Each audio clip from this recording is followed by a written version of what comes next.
Hello students, आज के class में हम लोग कुछ फिजिक्स के प्रॉब्लम्स सॉल्व कर रहे हैं जो आपको यूजफुल रहेंगे जेडबलई मेंस और नीट एग्जाम्स के लिए। देखिए, फर्स्ट प्रॉब्लम है, wire elongates by L mm when a load W is hanged from it.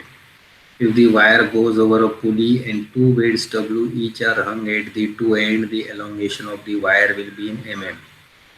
तो यहाँ पर हमने एक रिजिड सपोर्ट लिया हुआ है और अगर आपने एक वायर को रखा हुआ है और इस वायर के ऊपर आप अगर वेट डब्लू लगा रहे हो तो देखिए इस वायर के अंदर एक्सटेंशन जो आपका आएगा वो आपका यल आया हुआ है। तो अगर इस वायर के ऊपर आप वेट लगा रहे हो डब्लू, इस वायर के अंदर एक्सटेंशन जो रहेगा आपका ये यल आया हुआ है। तो यहाँ पर दिया गया है wire elongates by L when a load W is hanged from it।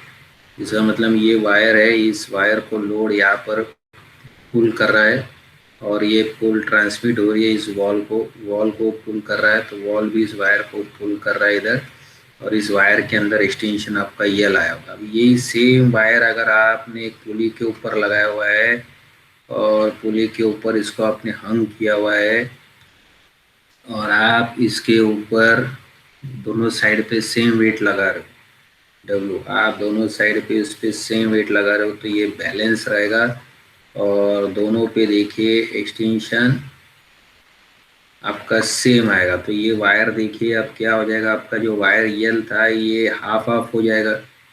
तो हर वायर में एक्सटेंशन कितने का आएगा, देखिए ये हाफ आ जाएगा क्योंकि ये वायर आपका यल/2 रहेगा। ये वायर आप ये वेट जो है डब्लू ये वायर को खींच रहा है यहाँ से, राइट, और यहाँ से ये इसको खींच रहा है और ये जो आपका पुली है ये पुली भी यहाँ से उतनी अमाउंट से खींचेगा और ये जो वायर है ये आपका हाफ लेंथ है तो इसमें एक्सटेंशन हाफ का आएगा।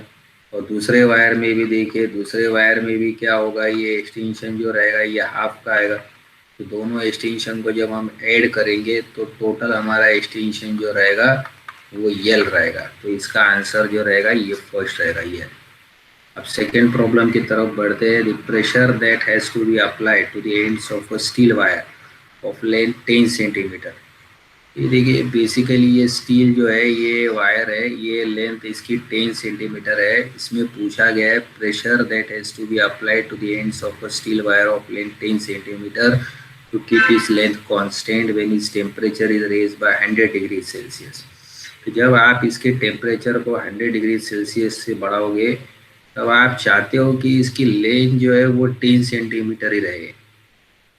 तो जितनी टेम्परेचर के वजह से एक्सटेंशन आएंगी, जितनी इसके अंदर टेम्परेचर के वजह से एक्सटेंशन आएगी, और आप जो ये दो वायर को दोनों साइड पे जब आप उसको प्रेशर दोगे तो इस वायर को आप कंप्रेस करोगे, तो जो कंप्रेशन के वजह से जो एक्सटेंशन आने वाला है, यानी कि दोनों साइड से आप इसको प्रेशर दोगे, तो जब दोनों साइड से आप इस रॉड के ऊपर प्रेशर दोगे तो इसके वजह से जो कंप्रेशनल जो एक्सटेंशन आने वाला है, ये देखिए ये एक्सटेंशन जो आने वाला है ये मैकेनिकल स्ट्रेस जिसको हम बोलते हैं, और वो इक्वल होना चाहिए थर्मल स्ट्रेस, यानी कि दोनों का स्ट्रेस आपका सेम होना चाहिए। तो थर्मल के वजह से क्या होने वाला है, ये रॉड जो है ये बढ़ने वाला है और ये जो हम लोग मैकेनिकल स्ट्रेस देने वाले हैं तो इससे ये कम होने वाला है। तो दोनों का एक्सटेंशन जो रहेगा जब वो सेम रहेगा तो हमारा रॉड जो रहेगा ये स्ट्रेच नहीं होगा। तो ये मैकेनिकल स्ट्रेस देखिए इसका जो फॉर्मूला रहेगा प्रेशर, ये आप देखिए y के टर्म्स में क्या आएगा, y is equal to change in length upon original length. तो ये देयरफॉर आपका डेल्टा यल यानी कि जो एक्सटेंशन रहेगा divide by original length that is pressure upon y।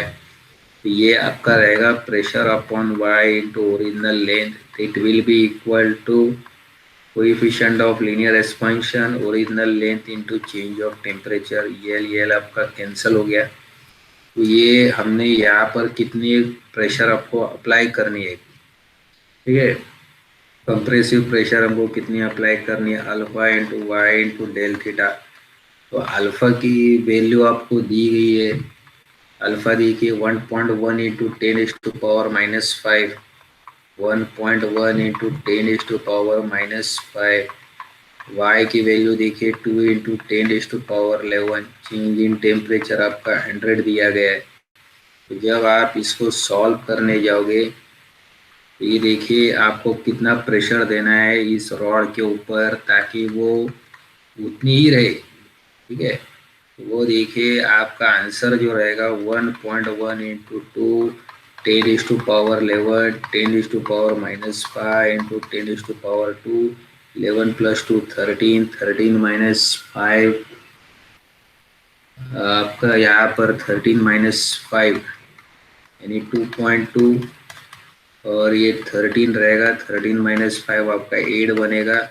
ये 2.2 × 10⁸ न्यूटन्स पर मीटर स्क्वायर और पास्कल, यानी कि ये इसकी यूनिट लगेगी। इतना आपको प्रेशर देना है उस पर, ताकि जो भी इसके वजह से जो स्ट्रेचिंग हो रही है, यानी कि जो टेम्परेचर के वजह से स्ट्रेचिंग हो रही है, उसको आप रोक रहे हो प्रेशर लगा के। तो प्रेशर की वजह से जो स्ट्रेचिंग होने वाली है दोनों सेम होनी चाहिए।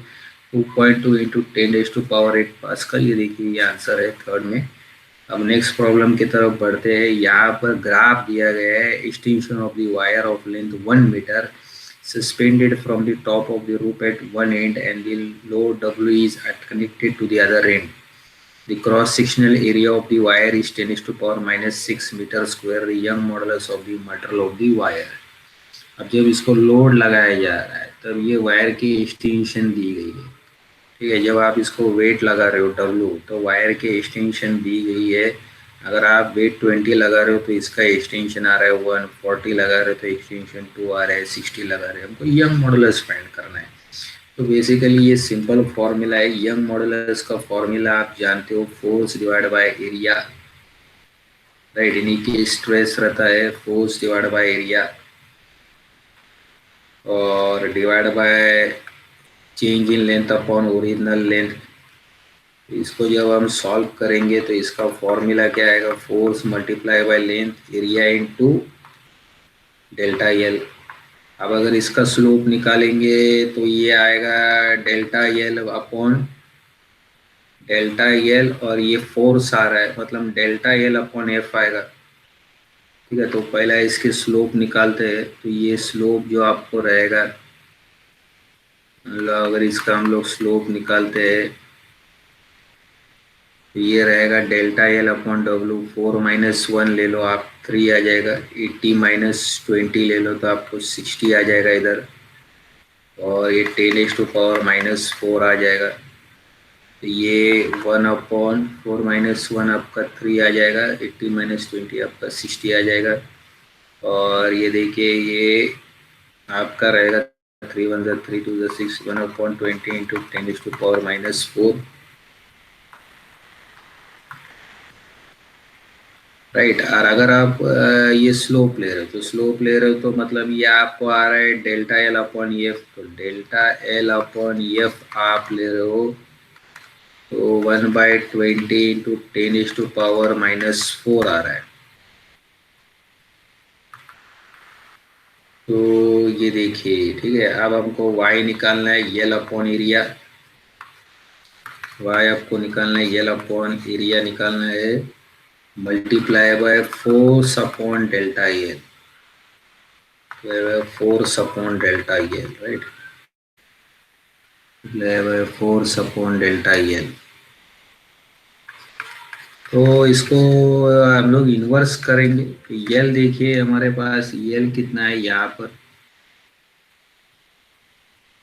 ओरिजिनल लेंथ जो दी गई है इस वायर के लिए, आप देखिए ये 1 मीटर है। ओरिजिनल जो लेंथ दी गई है ये 1 मीटर है। ओरिजिनल लेंथ 1 मीटर है और एरिया 10⁻⁻6 है। एरिया 10⁻⁻6 है। और ये आपका रहेगा यहाँ पर एफ अपॉन डेल्टा एल मतलब 20/10⁻⁻4। ये y जब निकलेगा तो 20 × 10⁻, ये -10 हो रहा है, ऊपर जाएगा तो +10 बनेगा न्यूटन पर metre square.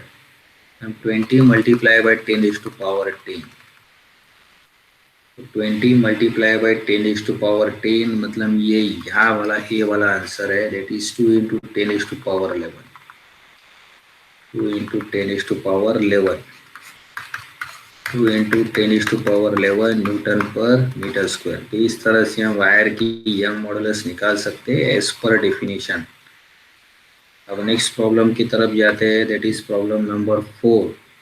A cylinder of height 20 meter is completely filled with water. The velocity of a flux of water in meters per second through a small hole on the side wall of the cylinder near its bottom. ये जो पूरी height है ये आपको दी गई है, ठीक है, ये पूरी हाइट आपको दी गई है। तो यहाँ पर जो है ये completely filled है, completely filled with water, यानी कि 20 metre completely filled with water है।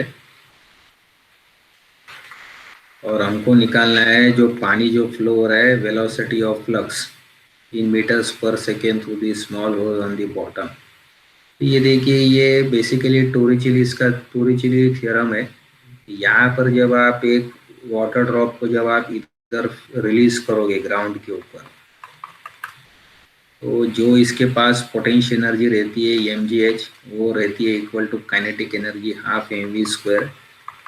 तो हम लोग यहाँ पर लिख रहे हैं half mv² is equal to mgh। M cancel हो जाएगा तो v आपका रहेगा √2gh। मतलब यहाँ पे जो लिक्विड बाहर निकल रही है इसकी काइनेटिक एनर्जी क्या रहेगी, इक्वल टू पोटेंशियल एनर्जी जो इसके पास थी जब वो हाइट पे था।